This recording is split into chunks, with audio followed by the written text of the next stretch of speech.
All right, welcome back. We are here with Greg McCall, the women's head coach for CSUB. How you doing, Coach? I'm doing great. How about yourself? I'm doing well. So let's talk. You lose Alexis Gilbert. Yes. How do you even replace somebody like her? It's going to be tough. I mean, she was a tenacious player, high-intensity player. Did a lot of scoring for us.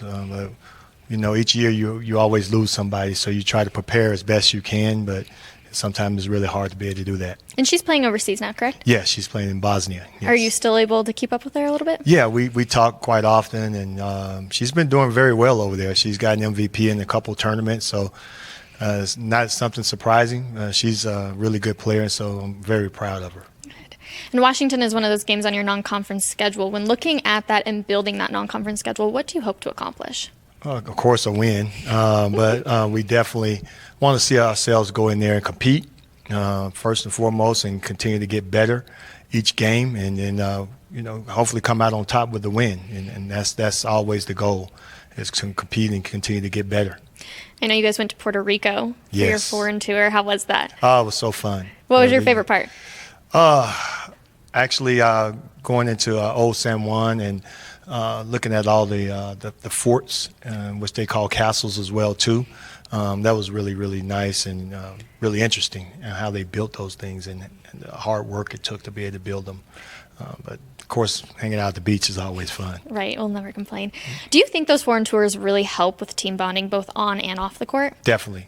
It gave us a great educational experience because we also included it as a class as well too. So we made it into a class.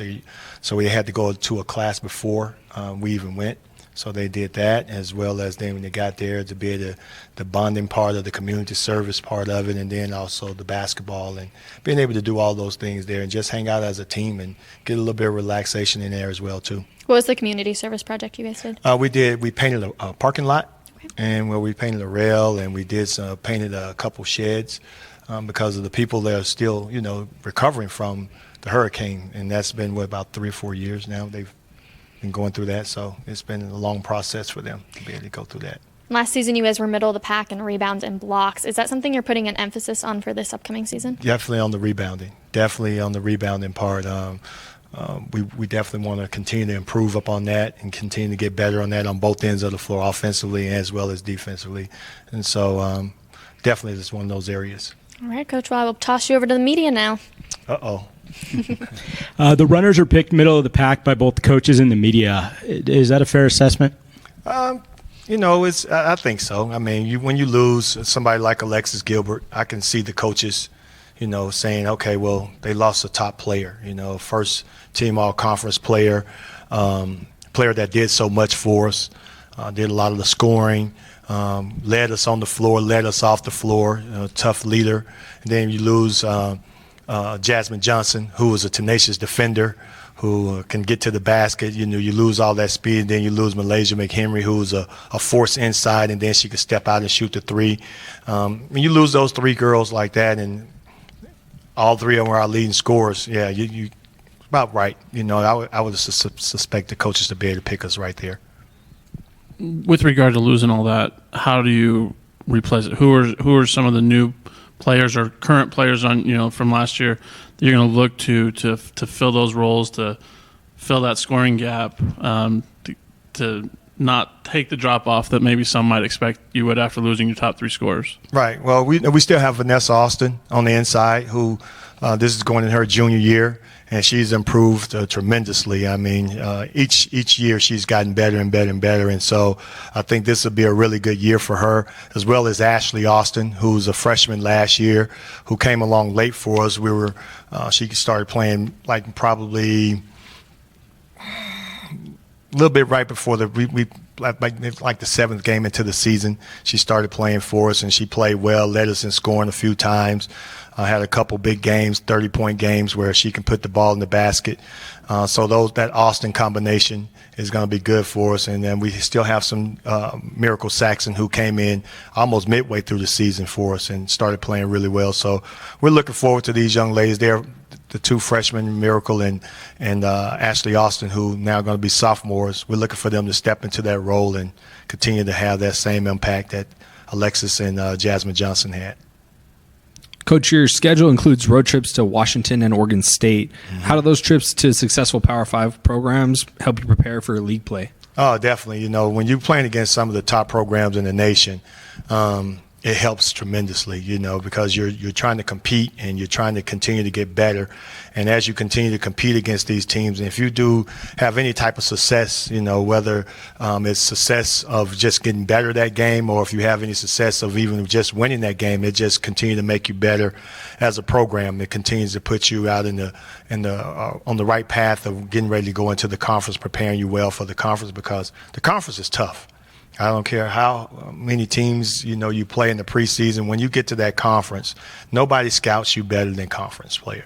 The coaches in the conference do. You're playing each other twice. You're watching each other all season long. And that intensity of just being ready to step up into that conference brings a whole nother level of a different season. So you have one daughter playing in the WNBA, another daughter who used to play in the WNBA. Still is. Yeah. She's still playing. Both yeah, are. both of them still are, yeah. And your son Justin plays on the CSUB men's team. Mm-hmm. How do you find time to watch them when you're coaching, and do you learn anything from watching their games? Oh, yeah. I'm always learning, and as well as critiquing them still, too. So I'm still dad. I'm dad first and coach second. And I've been so blessed. A lot of people ask, like, man, did your kids listen to you when you were growing up? And I hear horror stories about, hey, my kid just doesn't listen to me. I played the game, I coached the game, but they don't listen, so I had to let them go to somewhere else. And I've been blessed to where my kids have listened to me in that part, which has helped out with my program, because they see my kids come into practice, especially my daughters. They'll come in sometimes, they'll have a break, and they'll come over and they'll come into practice with us, and I'm coaching them, and then it just helps our players to see that, because now the line I always use, I'm not going to tell you anything that I haven't told my own kids, and they see that, and so it makes it easier for us to continue with the players that we have in our program. And having the time to do it all, I don't know how I do it. I look back at it, but I figure it out. Now with everything with social media, I'm watching games like Erica played today when I was here, and I didn't get a chance to watch it because I was doing the other social media stuff, but she was playing over in Hungary. I'll get a chance to watch DeWanna play later on this week, a couple games, and then Justin, when I get a chance to watch him play at home, I'm there at those games, and then when we're on the road, I'm watching him on there. And so then my other son, he's high school, so I try to get to some of his games as well too. Greg, I asked Coach Barnes this when we talked to him, but what are your thoughts about it being the last year in the WAC for Bakersfield? Kind of what it's maybe meant to you as a coach to be part of it, and so forth. I could tell you this: being part of the WAC is just been an honor and a privilege for us at CSUB, and somebody that gave us an opportunity to get our program up and started. We making that long journey of being independent and just trying to find games throughout the whole entire season. At the back end of it, we were doing like a football schedule. I think we had like a game a week, when trying to find out when people were playing they're in their bye week. And it was tough. And then the WAC accepted us. And we can't thank them enough for it. And for me, especially because it gave me an opportunity to be able to say that I had a place I can call home, and I can really relax and feel comfortable and getting to know everybody that's been a part of my life. And when it came to the conference, and our very first conference, and for our women's basketball program, is huge. It kind of gave us a spotlight, a platform to build on, because this is our 20th season with women's basketball. We started this thing in 2000, so we're celebrating our 20th season. And so for us, without the WAC, we wouldn't be able to celebrate it and have that high platform of being able to recognize our program nationally. I know you're going to miss the travel of the WAC. What was your favorite WAC city to visit with your team? I was just talking about that. I have two cities that I really am going to truly miss, and not because of the weather, it's because of the food.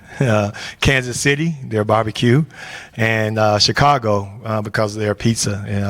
I love that Giordano's pizza there. And we had a player that played for us who's from Chicago, and her dad owned a spot there called Harold's Chicken that's famous throughout Chicago, and it's really good. So we're going to miss that. All right, Coach. Well, we do have a Giordano's here now in Denver, so if you have time before you get on a flight tonight, you should check it out. Yes, I think I might have to do that. Well, Coach, thank you for your time. We really appreciate it. All right, thank you guys. Really appreciate it. We'll be joined by Misty Opat coming up next. Stay right there. Dropping the mic.